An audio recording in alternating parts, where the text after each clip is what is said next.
Hi guys, இன்றைக்கி நம்ம என்ன பார்க்க போகிறோன்னா மீன் ஏரியிலேருந்து நேற்று பசங்க போய் பிடிக்கிறவங்ககிட்ட வாங்கிட்டு வந்து வளர்க்குறேன்னு சொல்லி என்ன பண்ணி வச்சுருக்காங்கன்னு பாருங்கள். ஒரு அன்னபேஷனில் போட்டு அதில் சாப்பாடெலாம் போட்டு வச்சுருக்கானுங்க, அதை சாப்பிடுன்னு சொல்லிட்டு.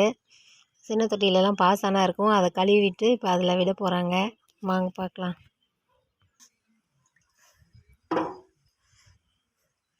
தொட்டியில் ஒன்று ஒன்றா பிடிச்சி விட்டுட்ருக்கான்.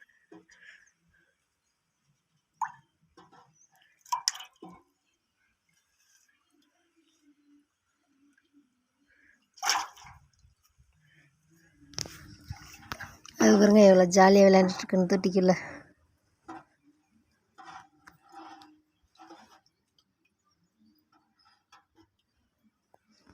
மறுபடியும் இதுக்கெல்லாம் சாப்பாடு எடுத்துகிட்டு வந்து போடுவோம்.